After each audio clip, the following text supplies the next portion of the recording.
세상에서 가장 비참한 것이 무엇인지 아십니까? 가난도 아니고 병도 아닙니다. 바로 천한 신분으로 태어나 흉한 모습으로 살아가며 날마다 들어야 하는 멸시의 말입니다. 흉측하기 짝이 없구만. 저 외눈박이 놈 좀 봐라. 부모가 무슨 죄를 지었길래 저런 자식을 낳았을까? 하지만 10년 후 그 외눈박이 종놈은 왕의 곁에 서서 조선 팔도를 호령하는 자가 되었습니다. 그때 비웃던 양반들과 마을 사람들이 그의 발 앞에 무릎을 꿇고 말았죠. 오늘은 조선 최고의 권력자가 된 외눈박이 종놈 이야기 한판 풀어드리겠습니다. 오디오 야담을 찾아주셔서 감사합니다. 구독과 좋아요는 영상 제작에 큰 힘이 됩니다. 조선 숙종 연간 경기도 한자락 소나무가 울창한 송림골이라는 마을이 있었습니다. 이 마을에 온 동네 사람들의 입에 오르내리는 종놈이 하나 살고 있었어요. 이석이 25살이었습니다. 석이의 가장 큰 문제는 바로 얼굴이었어요. 왼쪽 눈이 없었습니다. 어릴 적 나무에서 떨어지는 사고로 왼쪽 눈을 잃었거든요. 눈 있던 자리는 흉터로 덮여 있었고 사람들은 그 모습을 보면 고개를 돌렸습니다.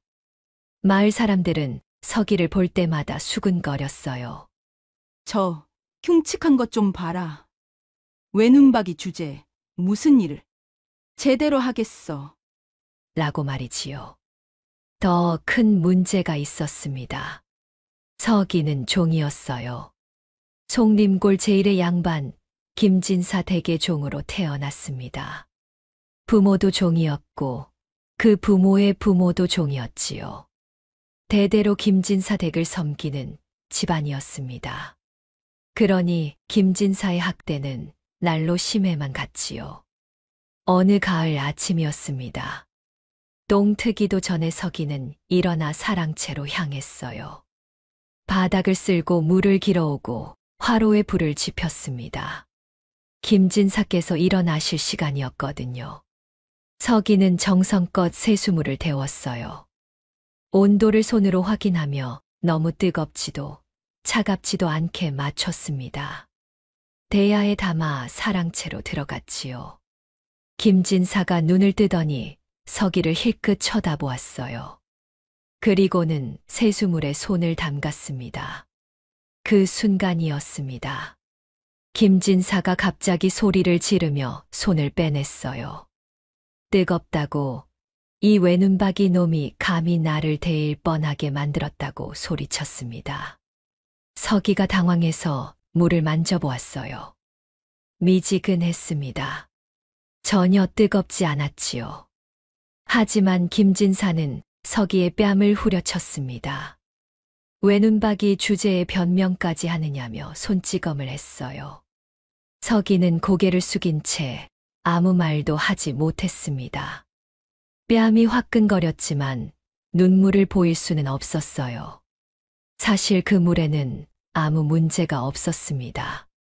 석이에게는 남들이 모르는 특별한 능력이 있었거든요. 바로 사람의 마음을 읽는 투시력이었습니다. 누군가를 바라보면 그 사람의 진짜 마음이 보였어요. 입으로는 웃으면서도 속으로 화를 내는 것, 겉으로는 친절하지만 속으로 욕하는 것, 모두 다 보였습니다. 그래서 석이는 알고 있었어요. 김진사가 물이 뜨겁다고 한 건 거짓말이라는 것을. 그저 석이를 때리고 싶어서 트집을 잡은 것임을. 김진사의 마음속에는 이런 생각이 가득했습니다. 외눈박이 놈이 꼴도 보기 싫다. 오늘은 기분이 나쁘니 저놈이나 때려야겠다. 하지만 석이는 말할 수 없었어요. 종놈이 양반에게 거짓말쟁이라고 할 수는 없으니까요. 석이는 바닥에 엎드렸습니다. 김진사는 비웃으며 석이를 내쫓았어요. 내 외눈이 하나밖에 없으니 온도도 제대로 못 본다고 다음부턴 제대로 하라고 말했지요.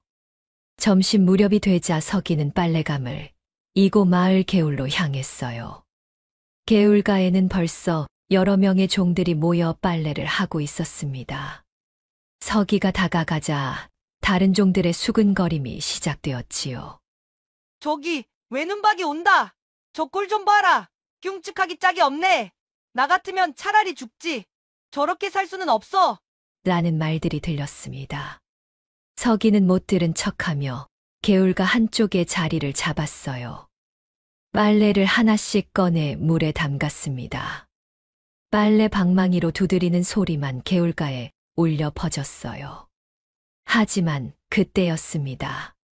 한 종놈이 서기에게 다가왔어요. 철수라는 종이었습니다. 같은 김진사 댁종이었지만 서기를 늘 괴롭혔지요. 철수는 서기를 외눈박이라 부르며 비웃었어요. 내가 외눈박이라 그런지 일도 제대로 못하더라. 오늘 아침에도 나리한테 맞았다며? 라고 놀렸습니다. 다른 종들도 낄낄거리며 웃었어요. 서기는 아무 말도 하지 않았습니다. 하지만 서기의 외눈이 철수를 바라보았어요. 그 순간 서기는 보았습니다. 철수의 마음속을. 저 외눈박이만 없으면 내가 김진사 댁 으뜸종이 될 텐데 저놈을 어떻게든 쫓아내야 해. 철수의 속마음이 그대로 보였습니다. 겉으로는 웃으며 놀리지만 속으로는 서기를 제거하고 싶어 하는 마음이 가득했어요. 서기는 조용히 고개를 숙였습니다. 투시 능력을 숨겼어요. 이 능력을 들키면 큰 화를 당할 것을 알았거든요. 서기는 철수에게 미안하다고 앞으로 더 조심하겠다고 말했습니다.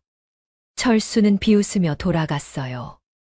저녁이 되자 서기는 사랑채 뒤편 작은 헛간에 돌아왔어요. 서기가 자는 곳이었습니다. 다른 종들은 행랑채에서 잤지만 서기만 홀로 헛간에서 잤지요. 외눈박이랑 같이 자기 싫다는 이유였습니다. 서기는 헛간 문을 닫고 누웠어요. 낡은 거적대기 하나가 이불의 전부였습니다. 가을 바람이 틈새로 들어와 몸을 파고들었지요. 서기는 천장을 바라보며 생각했습니다. 나는 왜 이렇게 태어났을까? 왜 종으로 태어나고 왜 외눈박이가 되었을까? 그때 문득 어릴 적 일이 떠올랐어요. 서기가 10살 때였습니다. 나무에서 떨어져 왼쪽 눈을 다쳤을 때였지요. 의원도 부르지 않았습니다.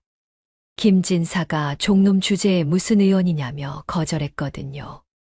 그렇게 서기는 눈을 잃었습니다. 하지만 이상한 일이 벌어졌어요. 눈을 잃은 그날 밤부터 서기는 사람들의 마음이 보이기 시작했습니다. 처음엔 무서웠어요. 사람들이 입으로는 웃으면서 속으로는 자기를 욕하는 게 보였거든요. 하지만 시간이 지나자 익숙해졌습니다. 이제는 이 능력이 자연스러웠어요. 서기는 작게 속삭였습니다. 이 능력으로 언젠가는 이곳을 벗어날 수 있을까? 라고 말이에요. 그때였습니다. 헛간 문이 조용히 열렸어요. 서기가 놀라 고개를 들자 어머니가 서 계셨습니다.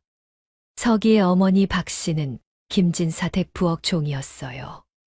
어머니가 서기에게 다가와 앉았습니다. 손에는 작은 보자기가 들려 있었어요. 보자기를 풀자 주먹밥 2개가 나왔습니다. 오늘 부엌에서 남은 밥으로 몰래 만들었다고 했어요. 어머니가 서기의 손에 주먹밥을 쥐어 주었습니다. 서기는 눈물이 났어요. 어머니는 서기의 머리를 쓰다듬으며 말했습니다. 우리 서기가 고생이 많다고 오늘도 나리한테 맞았다며 라고 물었어요. 서기는 괜찮다고 이젠 익숙하다고 대답했습니다. 그때 어머니의 표정이 심각해졌어요. 어머니는 서기에게 물었습니다. 너 사람 마음을 읽을 수 있지? 라고 말이에요. 서기는 깜짝 놀랐습니다. 어머니는 서기를 낳았는데 모르겠느냐고 내가 사람들 보는 눈빛이 남다르더라고 말했어요. 어머니는 서기의 손을 꼭 잡았습니다. 그리고는 당부했어요. 그 능력을 절대 들키면 안 된다고. 양반들이 알면 귀신이라 하여 죽이거나 평생 이용하려 들 것이라고 말했습니다. 어머니의 목소리가 떨렸어요. 그러니 절대 들키지 말라고 당부했습니다. 서기는 알겠다고 대답했어요. 어머니는 품에서 작은 주머니를 꺼냈습니다. 내 아버지가 돌아가시기 전에 주신 거라고 서기에게 주라고 하셨다고 말했어요. 서기가 주머니를 열어보니 은자 5냥이 들어 있었습니다. 어머니는 힘들 때 쓰라고 했어요. 그리고는 절대 포기하지 말라고 당부했습니다. 어머니가 서기의 볼을 쓰다듬으며 말했어요. 언젠가는 내 능력을 알아보는 사람이 나타날 거라고. 그날까지 견디라고 했습니다. 서기는 고개를 끄덕였어요. 어머니가 돌아가신 후 서기는 작은 주머니를 품에 꼭 안았습니다. 그날 밤 서기는 주먹밥을 천천히 먹으며 생각했어요. 언젠가는 이 능력으로 이곳을 벗어날 수 있을까? 종이 아닌 사람으로 살 수 있을까? 달빛이 헛간 틈새로 들어와 서기를 비추고 있었습니다. 서기는 그 달빛을 바라보며 작게 속삭였어요. 언젠가는 꼭 이라고 말이지요. 어머니를 만난 후 3달이 흘렀습니다. 서기는 여전히 김진사 댁에서 구박받으며 살고 있었습니다.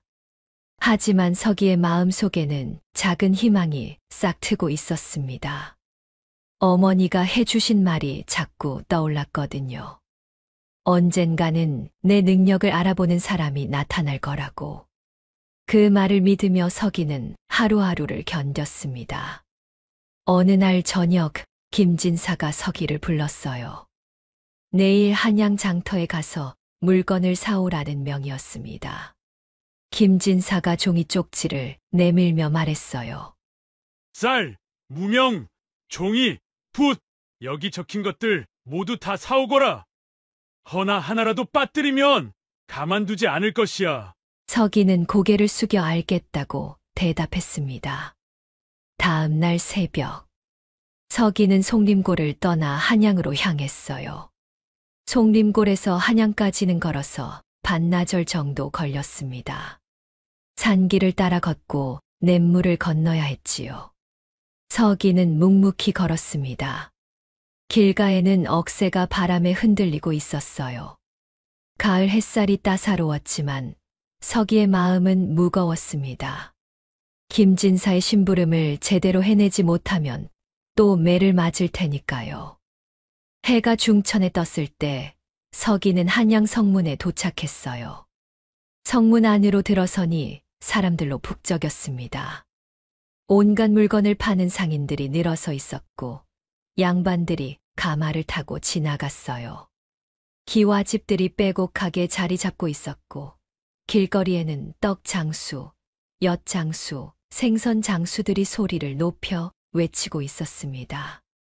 서기는 처음 보는 한양의 모습에 눈이 휘둥그레졌어요. 송림골과는 완전히 다른 세상이었거든요.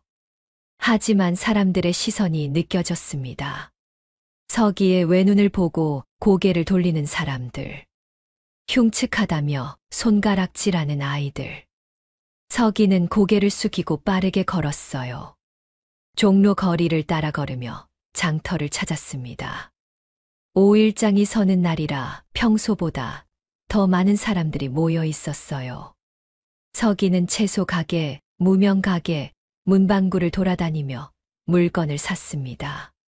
하나하나 가격을 흥정하고 정확하게 목록대로 샀어요. 쌀은 1말, 무명은 3필, 종이는 100장, 붓은 5자루. 김진사가 적어준 목록을 여러 번 확인하며 하나도 빠뜨리지 않았습니다. 마지막 물건까지 사고 나니 짐이 가득 찼어요. 서기는 무거운 짐을 등에 짊어지고 집으로 돌아가려 했습니다. 그때였습니다. 뒤에서 누군가 서기를 불렀어요. 서기가 고개를 돌리자 한 노인이 서 있었습니다. 머리는 새하얗게 새었고 수염도 길게 늘어뜨린 노인이었어요. 낡은 도포를 걸치고 있었지만 눈빛만큼은 형형했습니다. 손에는 낡은 지팡이를 짚고 있었고 등에는 작은 보따리가 메어져 있었어요. 노인은 서기의 얼굴을 한참 동안 들여다보았습니다. 마치 얼굴 구석구석을 살피는 것 같았어요. 서기는 불편했지만 고개를 숙였습니다. 양반 어른 앞에서 종놈이 눈을 마주치면 안 되니까요. 노인이 입을 열었어요. 젊은이, 이름이 무엇인가? 서기는 공손히 대답했습니다. 이석이라고 합니다. 석이 좋은 이름이로다. 노인은 고개를 끄덕이더니 자신을 소개했어요. 나는 천하를 떠도는 점쟁이 해안이라 하네. 관상과 사주를 보는 사람이지. 노인은 다시 서기의 얼굴을 살폈습니다. 이번에는 더 자세히, 더 오래 바라보았어요. 서기의 이마를, 코를, 입을, 그리고 외눈을 차례로 살폈습니다. 그러더니 갑자기 눈을 크게 떴어요. 노인의 입에서 감탄이 흘러나왔습니다. 주변 사람들이 하나둘 모여들기 시작했어요. 무슨 일이냐, 점쟁이가 뭘 보는 거냐, 저 외눈박이 종놈 관상을 본다, 라며 사람들이 키득거렸습니다. 한 아낙네가 비웃으며 말했어요. 저런 흉한 외눈박이가 무슨 좋은 관상이 있겠느냐고 말이지요. 하지만 노인은 아랑곳하지 않고 계속 말했어요. 노인이 서기의 이마를 가리키며 입을 열었습니다. 자네의 이마를 보게. 이마가 넓고 높으니 이는 큰 지혜를 담은 그릇이로다. 그리고 서기의 외눈을 바라보며 말을 이었어요. 사람들은 자네의 외눈을 보고 흉하다 하지만 나는 다르게 보이네. 노인의 목소리가 낮아졌습니다. 자네의 외눈은 장님이 아니라 세상의 진실을 보는 하늘의 눈이로다. 서기는 가슴이 철렁했습니다. 이 노인이 자신의 비밀을 알고 있는 것일까? 서기는 투시 능력으로 노인의 마음을 읽으려 했어요.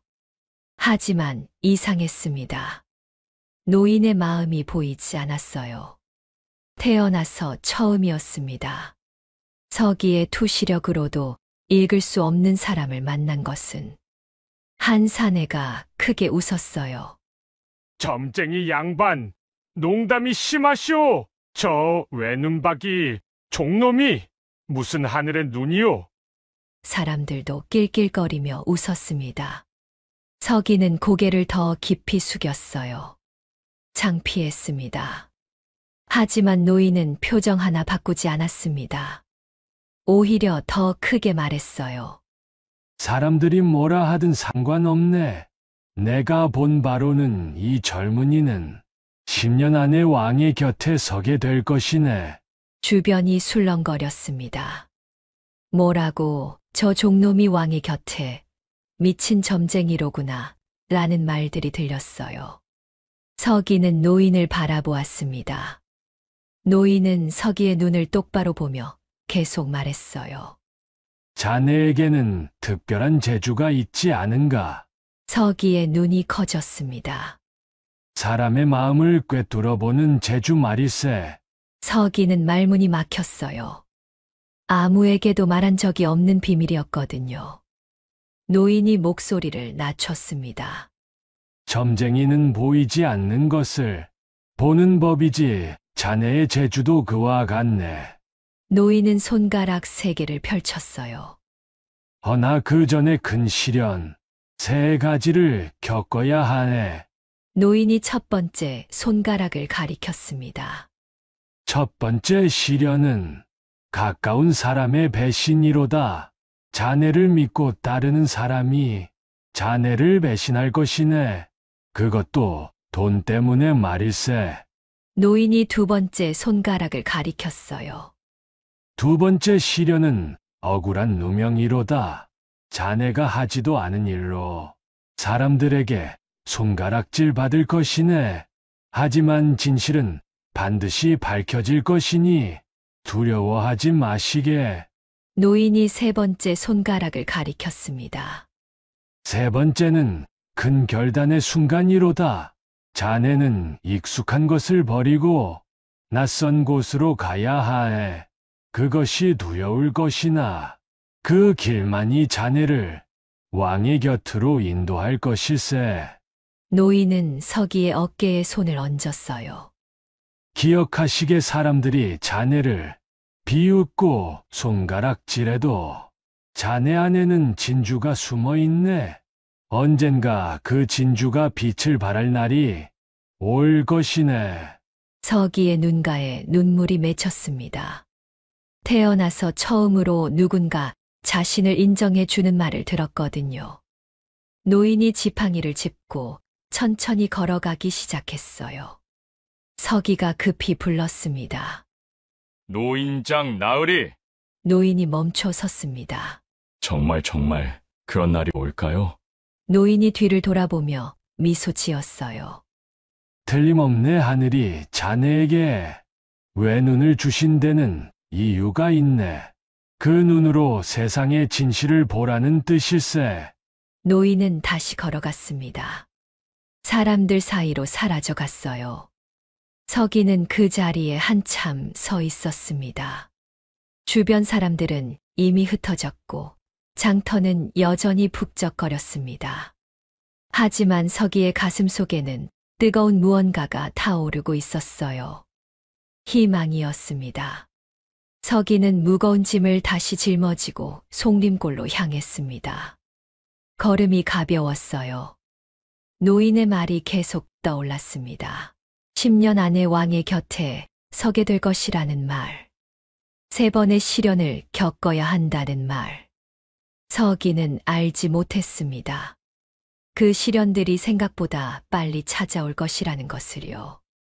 그날 밤 서기는 헛간에 누워 천장을 바라보았습니다. 달빛이 틈새로 들어와 서기를 비추고 있었어요. 서기는 작게 속삭였습니다. 10년만 견디면 된다고. 그러면 이 지옥 같은 삶에서 벗어날 수 있다고. 서기는 품속의 은자 5냥을 꺼내보았습니다. 아버지가 남겨주신 돈이었어요. 언젠가 이 돈으로 새로운 삶을 시작할 수 있을 거라 믿었습니다. 서기는 다짐했어요. 어떤 시련이 와도 포기하지 않겠다고.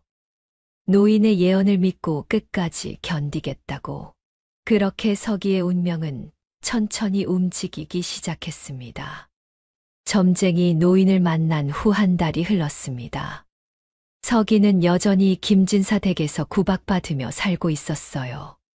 하지만 서기의 마음속에는 작은 희망이 자리 잡고 있었습니다.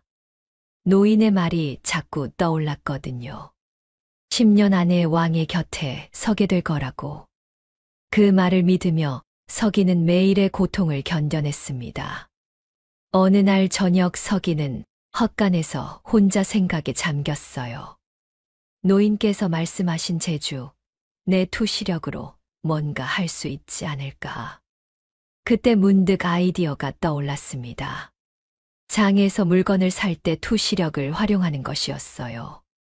서기는 물건을 볼 때 그 주인의 마음을 읽을 수 있었습니다. 이 물건이 진짜인지 가짜인지, 상인이 정직한지 사기꾼인지 모두 다 보였어요. 서기는 그날부터 계획을 세우기 시작했습니다. 김진사가 한양장에 심부름을 보낼 때마다 서기는 조금씩 돈을 모으기 시작했어요. 물건을 살 때 투시력으로 가장 싼 가게를 찾았습니다. 상인들의 마음을 읽어 최저가를 알아냈거든요. 그리고 김진사가 준 돈에서 남은 잔돈을 조금씩 모았습니다. 한 번에 몇 푼씩이었지만 서기는 포기하지 않았어요.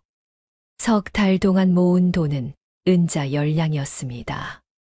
아버지가 주신 은자 5냥과 합쳐 총 15냥이 되었어요. 서기는 그 돈을 1000조각에 싸서 헛간 바닥 밑에 숨겨두었습니다. 밤마다 그 돈을 꺼내보며 미소를 지었지요.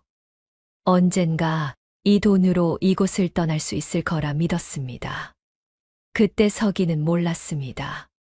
첫 번째 시련이 코앞에 다가온 것을요. 어느 날 같은 김진사 댁종인 철수가 서기를 찾아왔어요. 평소와 다르게 철수의 표정이 어두웠습니다. 두 사람은 뒷동산에 올라가 이야기를 나눴어요. 철수가 한숨을 쉬며 말했습니다. 서기야, 사실 내가 큰 고민이 있다. 서기는 철수를 바라보았어요. 투시력으로 철수의 마음을 읽었습니다. 철수의 마음 속에는 불안과 두려움이 가득했어요. 거짓말을 하는 것 같지는 않았습니다. 철수가 계속 말했어요. 우리 어머니가 병이 나셨어. 의원을 불러야 하는데 돈이 없다. 약값도 없고 이대로 가면 어머니가... 철수의 목소리가 떨렸습니다. 서기는 마음이 아팠어요. 철수가 평소에 자기를 괴롭히긴 했지만 어머니를 걱정하는 마음만큼은 진심이었거든요. 서기는 고민 끝에 입을 열었습니다. 철수야, 사실 나... 서기는 조심스럽게 말했어요. 자기가 몰래 돈을 모았다고, 그 돈이 은자 15냥 있다고 말했습니다. 철수의 눈이 반짝였어요. 서기는 그 눈빛을 보며 이상한 느낌을 받았습니다. 하지만 철수는 곧 감사하다는 표정을 지었어요. 서기야, 정말이냐? 그 돈을 좀 빌려줄 수 있겠느냐? 어머니, 약값만 쓰고 곧 갚을게. 부탁이다. 서기는 망설였습니다. 투시력으로 철수의 마음을 다시 읽어보았어요. 하지만 철수는 어머니를 걱정하는 마음으로 가득했습니다. 서기는 고개를 끄덕였어요. 알겠어, 철수야. 하지만 이건 내 전부야. 꼭 갚아야 해. 물론이지. 고맙다. 서기야, 넌 정말 좋은 놈이야. 철수가 서기의 손을 꼭 잡았습니다. 다음 날 서기는 헛간 바닥 밑에 숨겨둔 돈을 꺼냈어요. 석 달 동안 잠도 안 자고 모은 은자 15냥이었습니다.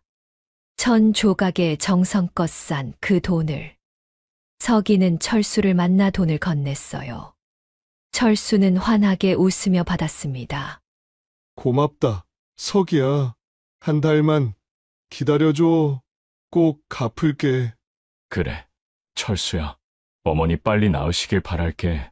철수가 떠난 후 서기는 헛간으로 돌아왔어요. 빈 바닥을 바라보며 한숨을 쉬었습니다. 하지만 좋은 일을 했다고 스스로를 위로했어요. 한 달이 지났습니다. 하지만 철수는 나타나지 않았어요. 서기는 철수를 찾아갔습니다. 행랑채에서 철수를 만났어요. 철수야, 돈은? 철수가 서기를 보더니 표정이 굳어졌습니다. 무슨 돈? 내가 빌려간 은자 15냥 말이야. 철수가 비웃었어요. 야, 외눈박이. 내가 언제 너한테 돈을 빌렸어? 서기는 믿을 수 없었습니다. 투시력으로 철수의 마음을 읽었어요. 그 순간 진실이 보였습니다. 철수의 마음 속에는 이런 생각이 가득했어요. 외눈박이 종놈 주제에 돈을 모으다니. 그 돈은 내가 가질 자격이 있어. 어차피 저놈은 증거도 없잖아. 서기는 온몸이 굳었습니다. 철수야. 내가 어머니 약값 때문에. 야, 미친놈아. 우리 어머니는 멀쩡하셔. 내가 무슨 헛소리를 하는 거야? 다른 종들이 하나 둘 모여들었어요.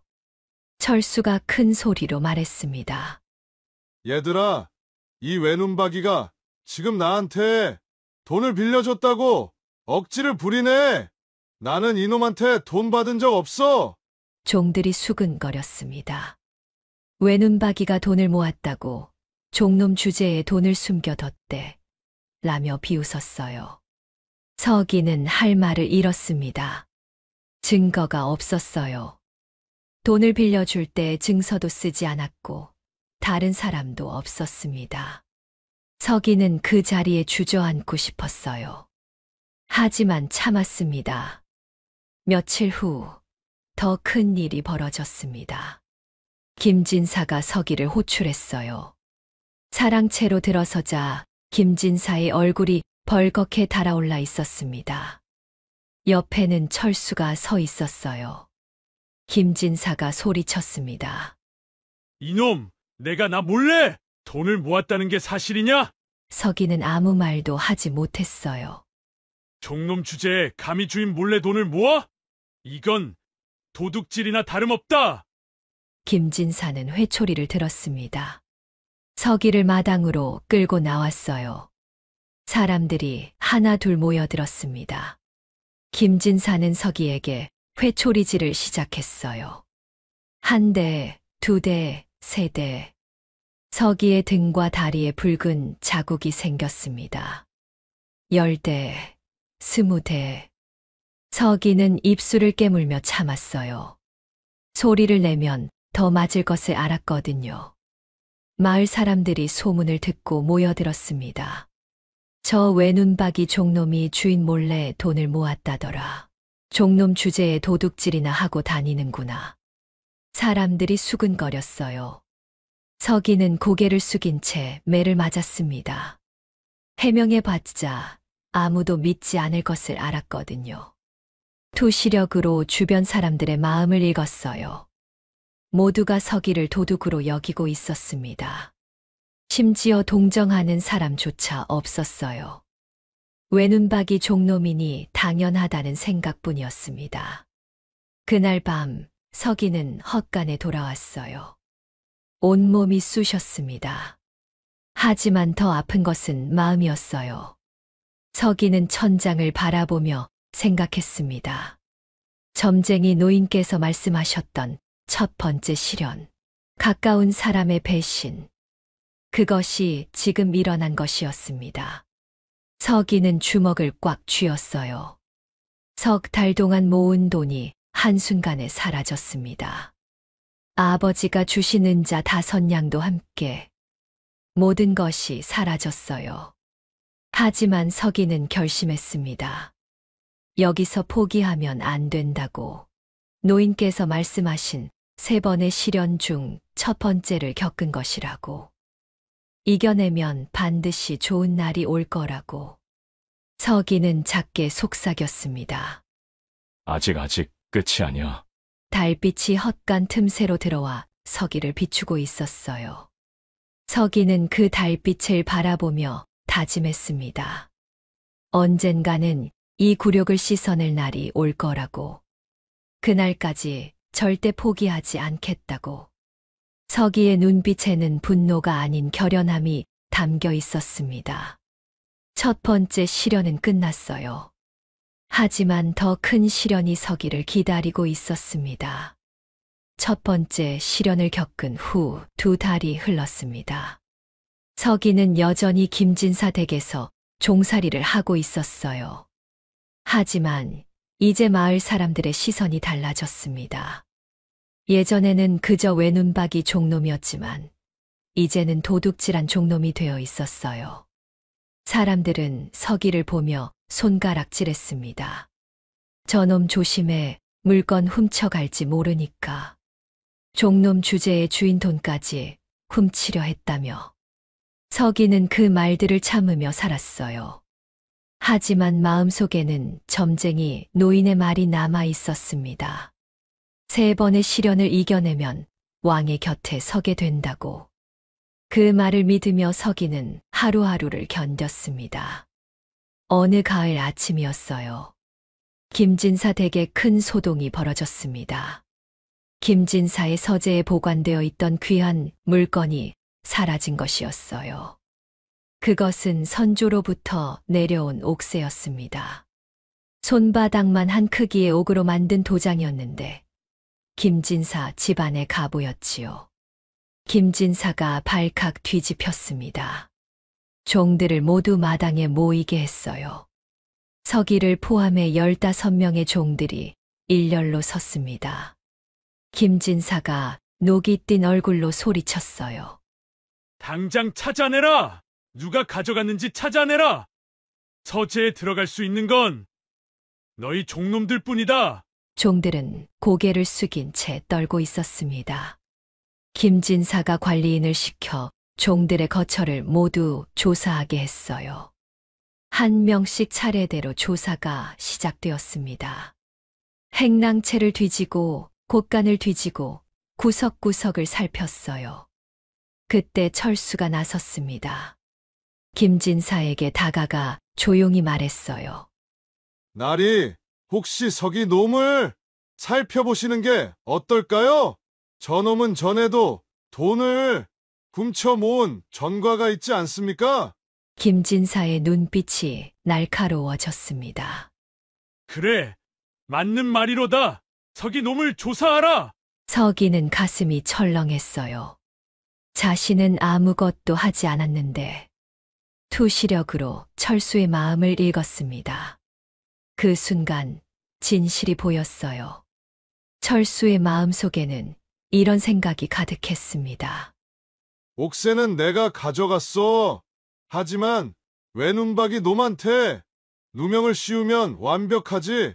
저놈은 전과도 있으니까 모두 믿을 거야. 서기는 온몸에 소름이 돋았습니다. 철수가 진범이었어요. 그리고 자기에게 누명을 씌우려는 것이었습니다. 관리인과 다른 종들이 서기의 헛간으로 향했어요. 서기는 뒤따라갔습니다. 헛간은 좁았고 살필 곳도 얼마 없었어요. 낡은 거적대기, 빈 바구니, 그게 전부였습니다. 관리인이 바닥을 뒤지고 벽을 살폈어요. 하지만 아무것도 나오지 않았습니다. 그때 철수가 헛간 구석을 가리켰어요. 저기 집더미 밑을 보십시오. 관리인이 집더미를 걷어냈습니다. 그 밑에서 무언가 천에 쌓인 물건이 나왔어요.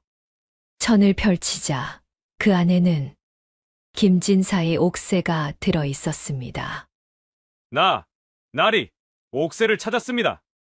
관리인이 소리쳤어요. 서기는 믿을 수 없었습니다. 자신은 그런 것을 본 적도 없었어요. 투시력으로 재빨리 주변을 살폈습니다. 철수의 마음이 보였어요. 어젯밤에 몰래 서기 헛간에 숨겨뒀지. 완벽해. 이제 저놈은 끝이야. 김진사가 헛간으로 달려왔습니다.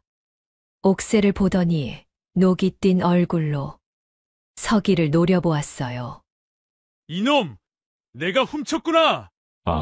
아닙니다. 나리, 저는 정말 모릅니다. 서기가 필사적으로 말했지만 소용없었어요. 입 닫혀라! 전에도 도둑질하더니 이번엔 가부까지 훔치려 했느냐? 김진사가 서기의 뺨을 후려쳤습니다. 다른 종들이 수근거렸어요. 역시 외눈박이 놈은 믿을 수 없다니까. 도둑의 피가 흐르는 거야. 사람들의 눈빛이 차갑게 식었습니다. 서기는 할 말을 잃었어요. 증거가 자기 헛간에서 나왔으니 누가 믿어주겠습니까? 김진사가 서기를 마당으로 끌고 나왔습니다. 다시 회초리를 들었어요. 이번엔 포도청에 넘겨야겠다. 가보를 훔친 놈을 그냥 둘 수는 없지. 서기는 무릎을 꿇었습니다. 관아에 넘어가면 곤장을 맞고 귀양을 가거나 죽을 수도 있었어요. 그때였습니다. 마을 훈장 정선비가 김진사 댁을 찾아왔어요. 정선비는 송림골에서 서당을 운영하는 학식 높은 양반이었습니다. 김진사보다 나이도 많고 덕망도 높아서 김진사도 정선비를 존중했지요. 김진사 무슨 일이오? 정선비가 소동을 보고 물었습니다. 김진사가 사정을 설명했어요. 옥새를 도둑 맞았는데 석이 헛간에서 나왔다고 저놈을 관가에 넘기려 한다고 말했습니다. 정선비가 서기를 바라보았어요. 그리고는 옥새를 자세히 살폈습니다. 잠깐, 김진사. 이상한 점이 있어. 무엇이 이상하단 말이오? 정선비가 옥새를 코에 가까이 가져갔어요. 이 옥새에서 기름 냄새가 나오. 김진사가 옥새를 받아 냄새를 맡았습니다. 정말로 희미한 기름 냄새가 났어요. 이게 무슨... 정선비가 서기를 가리켰습니다. 저 종놈의 손을 보시오. 서기가 떨리는 손을 내밀었어요. 손은 깨끗했습니다. 기름기도 없었고 흙도 묻지 않았어요. 정선비가 말했습니다. 만약 서기가 옥새를 훔쳐서 숨겼다면 손에 기름이 묻어 있어야 하오. 하지만 저 종놈 손은 깨끗하지 않소. 김진사가 고개를 갸우뚱했어요. 정선비가 계속 말했습니다. 그리고 옥새를 싼 천을 보시오. 이건 새 천이오. 서기 같은 종놈이 어디서 이런 깨끗한 천을 구했겠소? 정선비는 다른 종들을 둘러보았어요. 혹시 너희 중에 누가 기름을 다루는 일을 하는 자가 있느냐? 종들이 서로 눈치를 보았습니다. 그때 한 종놈이 조용히 말했어요. 철수가 요즘 고가한 기름 관리를 맡고 있습니다. 정선비의 눈빛이 날카로워졌습니다. 철수, 내 손을 보자. 철수가 당황하며 손을 뒤로 숨겼어요. 저는 빨리 보이거라. 정선비가 엄하게 말했습니다. 철수가 마지못해 손을 내밀었어요. 손가락 사이사이에 기름이 묻어 있었습니다. 그리고 손톱 밑에는 옥가루 같은 것이 끼어 있었어요. 정선비가 철수의 손을 잡고 옥새에 가까이 댔습니다. 똑같은 기름 냄새가 났어요. 내가 진범이로구나. 철수의 얼굴이 하얗게 질렸습니다. 아닙니다. 저는 내 처소를 조사해 보거라. 분명 다른 증거가 나올 것이오. 김진사가 관리인에게 명했어요. 관리인이 철수의 행랑채로 달려갔습니다. 얼마 지나지 않아 돌아왔어요. 손에는 옥새를 싸던 것과 똑같은 천이 들려 있었습니다. 날이 철수 이불 속에서 이 천이 나왔습니다. 철수는 그 자리에 주저앉았어요. 날이 용서해 주십시오. 제가 욕심이 나서 옥새를 팔아 돈을 만들려고, 그리고 서기 놈한테 누명을 씌우려. 철수가 모든 것을 자백했습니다. 김진사의 얼굴이 불그락푸르락했어요. 이놈, 감히 주인을 속이고 다른 종에게 누명까지. 김진사는 철수를 호되게 벌했습니다. 곤장 50대를 때리고 집에서 내쫓았어요. 서기는 그 광경을 멍하니 바라보았습니다. 정선비가 서기에게 다가왔어요. 서기, 괜찮은가? 네, 선비님, 고맙습니다. 누명을 쓰는 것만큼 억울한 일은 없지. 앞으로 조심하거라. 정선비가 서기의 어깨를 두드리고 떠났습니다. 저녁이 되어 서기는 헛간으로 돌아왔어요. 온몸에 힘이 빠졌습니다. 두 번째 시련이었습니다. 점쟁이 노인이 말했던 억울한 누명. 그것을 겪었고 또 이겨냈어요. 정선비 덕분이었습니다. 서기는 천장을 바라보며 생각했습니다. 2번의 시련을 이겨냈어. 이제 마지막 시련만 남았어. 그리고 그 시련은 큰 결단의 순간이라고 했지. 서기는 창밖을 바라보았어요. 달이 환하게 떠 있었습니다. 서기는 마음속으로 다짐했습니다. 마지막 시련도 반드시 이겨내겠다고. 그리고 이곳을 벗어나 새로운 삶을 시작하겠다고. 서기의 운명은 천천히 하지만 확실하게 움직이고 있었습니다. 2번째 시련을 겪은 후 석 달이 흘렀습니다. 서기는 여전히 김진사 댁에서 종살이를 하고 있었어요. 하지만 이제 마을 사람들의 시선이 조금 달라졌습니다. 서기가 억울한 누명을 썼다는 것을 알게 되었거든요. 그래도 여전히 외눈박이라는 이유로 멸시는 계속되었어요. 서기는 참으며 살았습니다. 점쟁이 노인의 말을 믿으며 하루하루를 견뎠지요. 3번의 시련 중 2개를 이겨냈으니 이제 하나만 남았다고. 그 마지막 시련이 언제 올지 서기는 알지 못했습니다. 어느 겨울 아침이었어요. 김진사가 서기를 불렀습니다. 사랑채로 들어서자 김진사의 표정이 심상치 않았어요. 옆에는 낯선 양반이 앉아 있었습니다. 한양에서 온 상인으로 보였지요. 김진사가 말했습니다. 서기를 이분께 팔기로 했다고. 한양에서 큰 상단을 운영하는 박대감이라고 소개했어요. 박대감이라는 양반이 서기를 훑어보았습니다. 외눈을 보더니 미간을 찌푸렸어요. 하지만 힘은 있어 보이니 괜찮다고 말했습니다. 박대감이 김진사에게 은자 20냥을 건넸어요. 서기를 산 값이었습니다. 서기는 믿을 수 없었어요. 자신이 물건처럼 팔려가는 것이었습니다. 김진사가 오늘 당장 짐을 싸라고, 내일 아침 한양으로 떠난다고 말했어요. 서기는 고개를 숙이고 헛간으로 돌아왔습니다.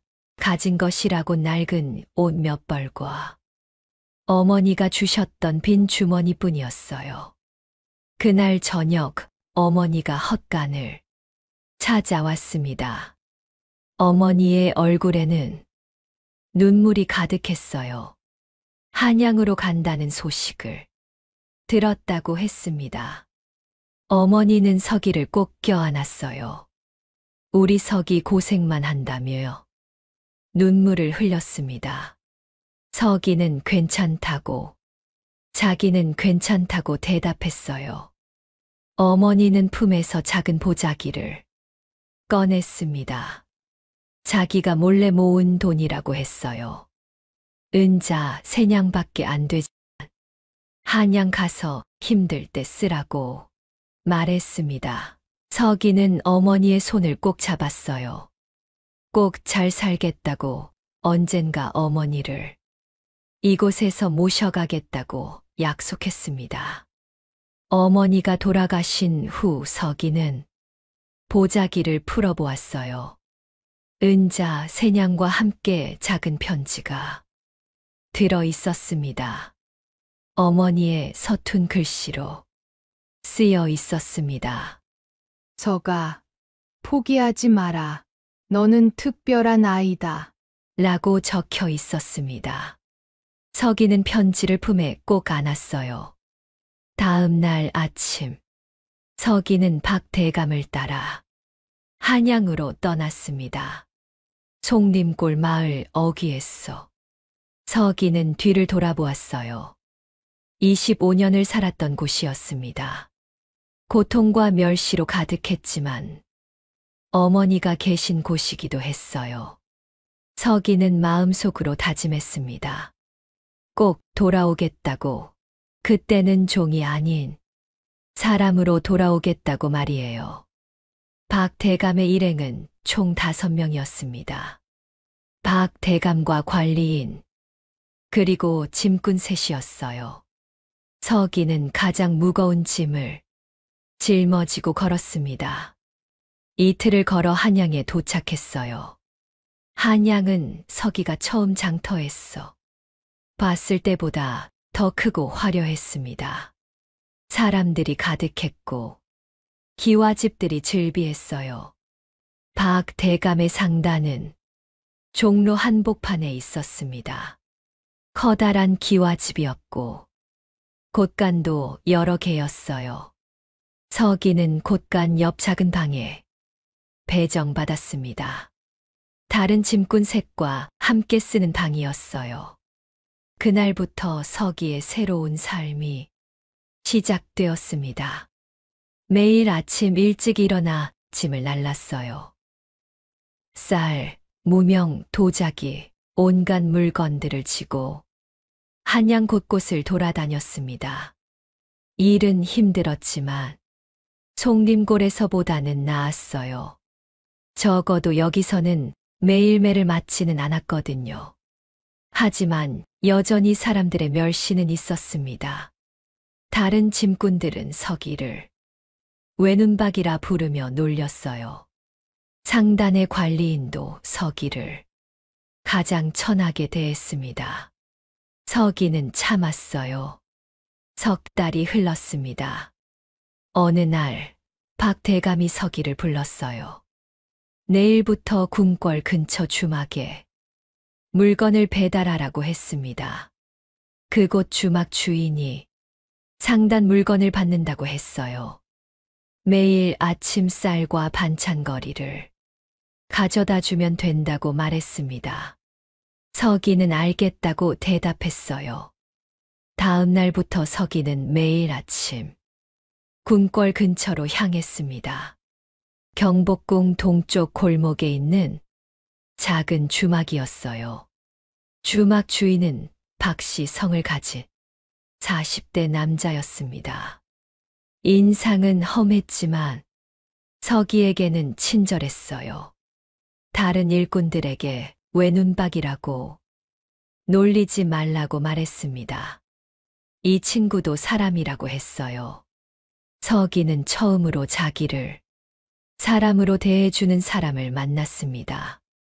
주막 주인은 서기에게 가끔 따뜻한 국밥을 주기도 했어요. 힘든 일 하는데 제대로 먹어야 한다며 말이에요. 서기는 감사하다고 여러 번 고개를 숙였습니다. 그렇게 또 석 달이 흘렀어요. 어느 가을날이었습니다.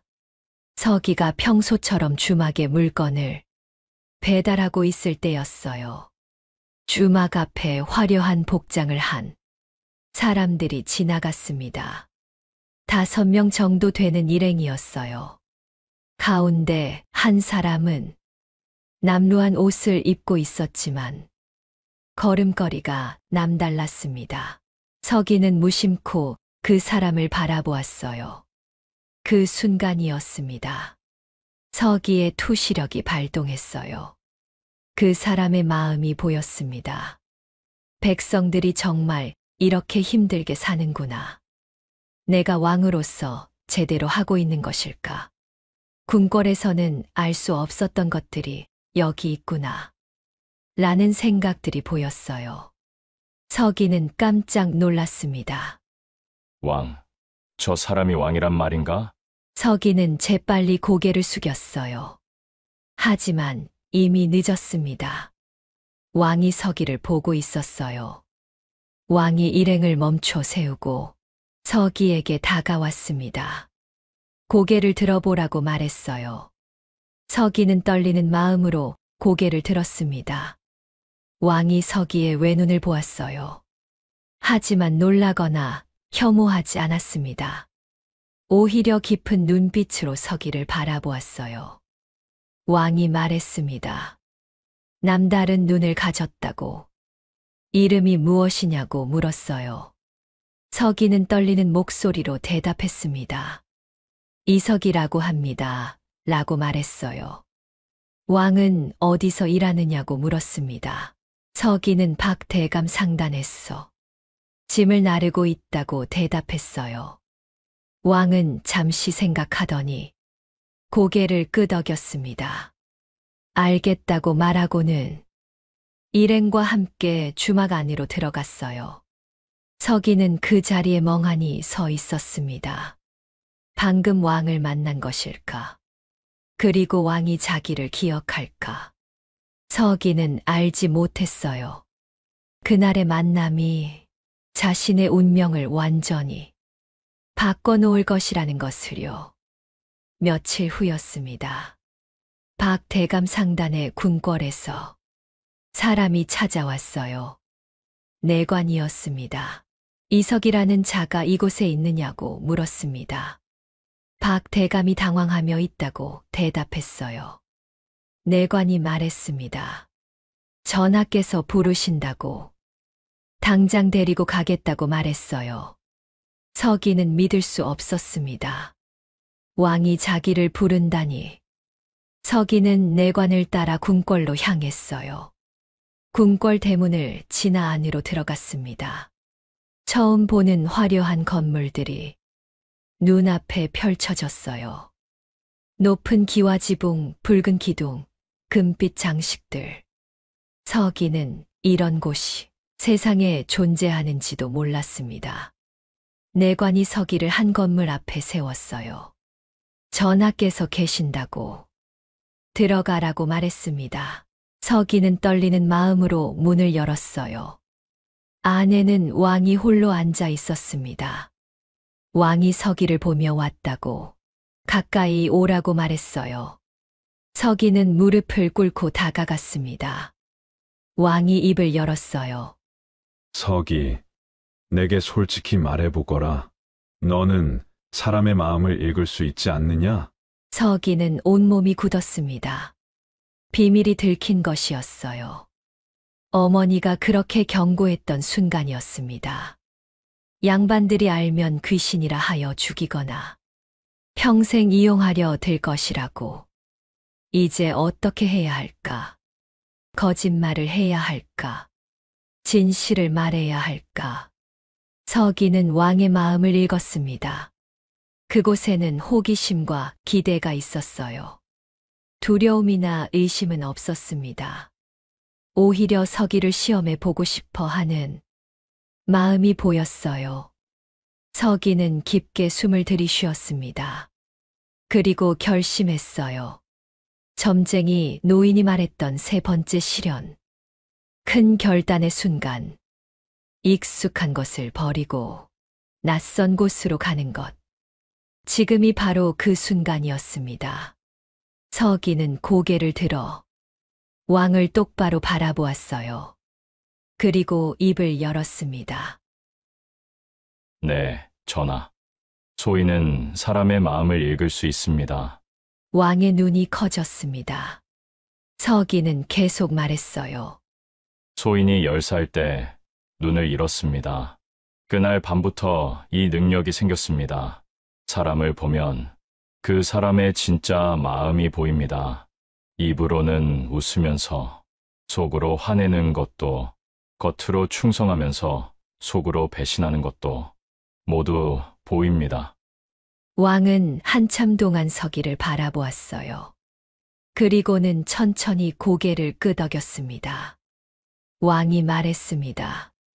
그렇다면 지금 내 마음을 읽어보거라. 서기는 왕을 바라보았습니다. 왕의 마음이 보였어요. 이 젊은이가 정말 내 마음을 읽을 수 있다면 나에게 큰 도움이 될 것이다. 신하들 중 누가 충신이고 누가 간신인지 알 수 있을 테니. 서기는 조심스럽게 말했습니다. 전하께서는 지금 소인이 진짜 능력이 있는지 확인하고 싶으십니다. 그리고 만약 진짜라면 신하들의 충성심을 파악하는 데 쓰고 싶으십니다. 왕이 놀라 일어섰어요. 정말로 읽을 수 있구나. 왕은 서기에게 다가왔습니다. 그리고는 서기의 어깨를 잡았어요. 서기, 너는 하늘이 내게 보낸 선물이로다. 오늘부터 너는 내 곁에 있거라. 내가 신하들을 만날 때 내가 옆에서 그들의 진심을 읽어주거라. 서기는 믿을 수 없었습니다. 종놈이 왕의 곁에 서게 되다니. 점쟁이 노인의 예언이 이루어지고 있었어요. 서기는 고개를 숙였습니다. 전하의 명을 받들겠습니다. 그날 서기의 삶은 완전히 바뀌었습니다. 종놈에서 왕의 특별한 신하가 된 것이었어요. 세 번째 시련을 이겨낸 것입니다. 진실을 말하는 용기, 익숙한 종살이를 버리고 낯선 궁궐로 들어가는 결단. 서기는 해냈습니다. 서기가 왕의 곁에 서게 된 후 3년이 흘렀습니다. 그 3년 동안 서기의 삶은 완전히 달라졌어요. 더 이상 종놈이 아니었습니다. 왕은 서기에게 양인 신분을 주었어요. 그리고 특별한 직책을 내렸습니다. 이름은 밀직사였어요. 왕의 비밀스러운 일을 돕는 관직이었지요. 서기는 궁궐 안에 작은 방을 하나 배정받았습니다. 비록 작았지만 헛간과는 비교할 수 없을 정도로 깨끗했어요. 따뜻한 이불과 깨끗한 옷도 주어졌습니다. 하지만 가장 큰 변화는 사람들의 시선이었어요. 더 이상 아무도 서기를 외눈박이라 부르지 않았습니다. 궁궐의 신하들은 서기를 보면 공손히 인사했어요. 왕께서 총애하시는 분이라며 조심스럽게 대했습니다. 서기의 일은 간단했어요. 왕이 신하들을 만날 때 옆에서 지켜보는 것이었습니다. 그리고 신하들의 진심을 읽어내는 것이었지요. 첫 번째 임무는 이조판서를 시험하는 것이었어요. 이조판서 김상헌은 왕 앞에서 늘 충성을 맹세했습니다. 하지만 왕은 의심하고 있었어요. 서기는 왕 옆에 조용히 서서 김상헌을 바라보았습니다. 투시력이 발동했어요. 김상헌의 마음이 보였습니다. 전하께서는 너무 어리시다. 내가 나라를 이끌어야 한다. 내가 되면 전하를 내쫓고 내가 권력을 잡을 것이다. 서기는 가슴이 철렁했어요. 김상헌은 역적이었습니다. 왕과의 만남이 끝난 후 서기는 왕에게 조용히 말했습니다. 전하, 김상헌은 충신이 아닙니다. 그의 마음속에는 영모의 뜻이 있습니다. 왕의 얼굴이 굳어졌어요. 확실한가? 네, 전하. 소인이 똑똑히 보았습니다. 왕은 깊은 한숨을 쉬었습니다. 그리고는 김상헌을 조사하게 했어요. 며칠 후 증거가 나왔습니다. 김상헌이 반역을 도모하고 있었던 것이었어요. 왕은 김상헌을 귀양 보냈습니다. 서기 덕분에 큰 역모를 미리 막은 것이었지요. 두 번째 임무는 병조판서를 확인하는 것이었습니다. 병조판서 이완은 충성스러운 신하로 알려져 있었어요. 하지만 최근 이상한 행동을 보였습니다. 왕은 서기에게 이완의 마음을 읽어보라고 했어요. 서기는 이완을 바라보았습니다. 투시력이 발동했어요. 이완의 마음이 보였습니다. 전하를 지켜야 한다. 목숨을 바쳐서라도 전하를 보호해야 한다. 최근 수상한 자들이 궁궐 주변을 배회하고 있다. 조사해야겠다. 서기는 안도했어요. 이완은 진짜 충신이었습니다. 서기가 왕에게 말했습니다. 전하, 이완은 진심으로 전하를 섬기고 있습니다. 그가 이상한 행동을 보인 것은 전하를 보호하기 위해서입니다. 왕은 기뻐했어요. 그리고 이완을 더욱 신임하게 되었습니다. 그렇게 서기는 3년 동안 왕을 도왔어요. 수많은 신하들의 진심을 읽어냈습니다. 간신을 가려내고 충신을 찾아냈어요. 왕은 서기를 깊이 신뢰했습니다. 서기 없이는 조정을 운영할 수 없을 정도였지요. 어느 봄날이었습니다. 서기는 왕께 청을 올렸어요. 송림골에 계신 어머니를 모셔오고 싶다고 말했습니다. 왕은 흔쾌히 허락했어요. 가거라. 어머니를 모셔오거라. 그리고 내가 얼마나 훌륭한 사람이 되었는지 보여드려라. 서기는 감사하다며 절을 올렸습니다.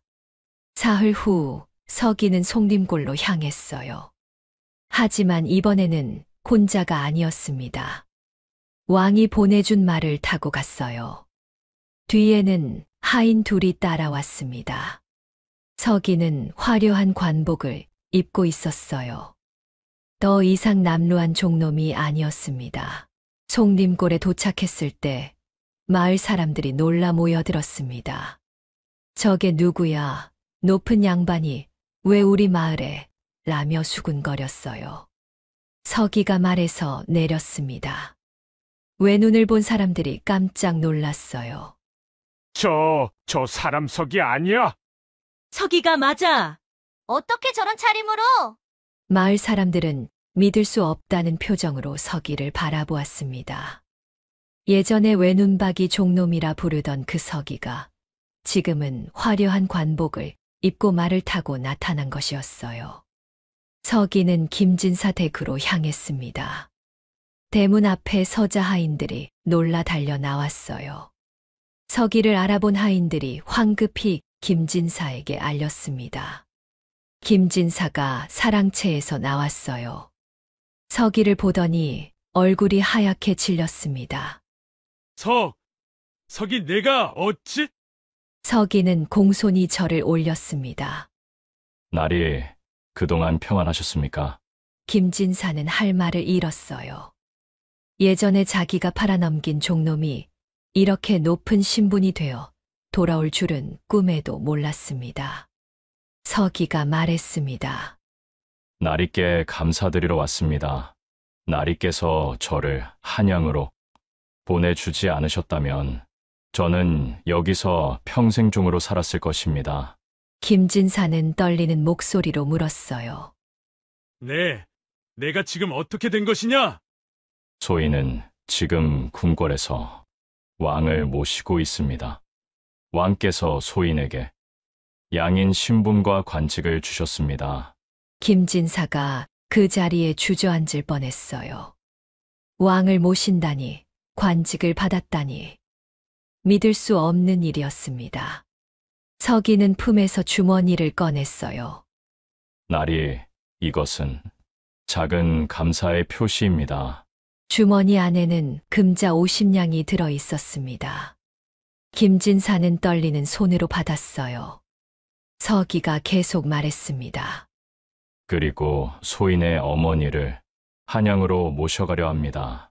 허락해 주십시오. 김진사는 고개를 끄덕일 수밖에 없었어요. 그러거라. 당연히 허락하마. 서기는 다시 절을 올리고 부엌으로 향했습니다. 어머니는 부엌에서 일을 하고 있었어요. 서기가 들어서자 어머니가 놀라 돌아보았습니다. 서가! 어머니! 서기는 어머니를 꼭 껴안았어요. 어머니는 서기의 화려한 옷을 보며 눈물을 흘렸습니다. 우리 서기가 이렇게... 어머니, 저 약속 지켰어요. 어머니를 모시러 왔어요. 이제 한양으로 가십시다. 편히 사시게 해드릴게요. 어머니는 서기의 손을 꼭 잡았어요. 그날 서기는 어머니를 모시고 한양으로 떠났습니다. 마을 사람들이 모두 나와 배웅했어요. 예전에 서기를 비웃던 사람들은 이제 고개를 숙이고 있었습니다. 외눈박이라 놀리던 사람들은 부러운 눈빛으로 바라보았어요. 서기는 말 위에서 마을을 바라보았습니다. 더 이상 원망스럽지 않았어요. 이곳이 있었기에 지금의 자기가 있었으니까요. 한양으로 돌아온 서기는 어머니를 위해 작은 집을 마련했습니다. 궁궐 근처의 깨끗한 집이었어요. 하인 둘을 두어 어머니를 모시게 했습니다. 어머니는 매일 행복한 얼굴로 지냈어요.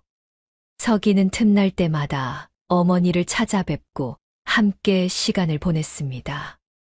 그로부터 5년이 더 흘렀어요. 서기는 왕의 가장 중요한 신하가 되어 있었습니다. 더 이상 밀직사가 아니었어요. 왕은 서기에게 정삼품당 상관 벼슬을 내렸습니다. 외눈박이 종놈이 조선의 높은 벼슬아치가 된 것이었지요. 어느 날 서기는 궁궐들을 거닐고 있었어요. 10년 전 점쟁이 노인이 했던 말이 떠올랐습니다. 10년 안에 왕의 곁에 서게 될 거라고. 3번의 시련을 이겨내야 한다고. 첫 번째 시련, 철수의 배신. 2번째 시련, 억울한 누명. 3번째 시련, 왕 앞에서 진실을 말하는 결단. 모두 이겨냈어요. 그리고 노인의 말대로 왕의 곁에 서게 되었습니다. 서기는 하늘을 올려다보았어요. 구름 사이로 햇살이 비치고 있었습니다. 서기는 작게 속삭였습니다. 고맙습니다. 노인장님, 덕분에 저는 살아남았습니다. 그때 내관이 달려왔어요. 대감마님, 전하께서 부르십니다. 알겠네. 지금 가겠네. 서기는 왕이 계신 곳으로 향했습니다. 더 이상 떨리지 않았어요. 당당한 걸음걸이로 전각에 들어섰습니다. 왕이 서기를 보며 미소 지었어요. 서기, 왔구나. 오늘은 명나라 사신이 온다. 그자들의 진심을 읽어야 하네. 분부대로 하겠습니다. 전하. 서기는 왕 옆에 섰습니다.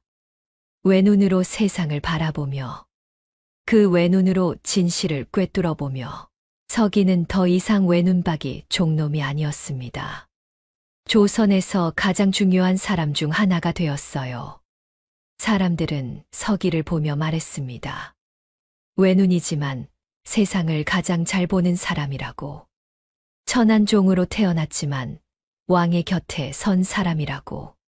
서기의 이야기는 조선팔도에 전해졌어요. 겉모습이 전부가 아니라는 것.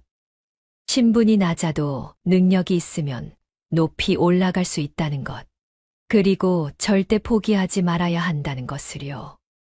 그로부터 20년 후 서기는 나이 50이 넘어 벼스에서 물러났습니다.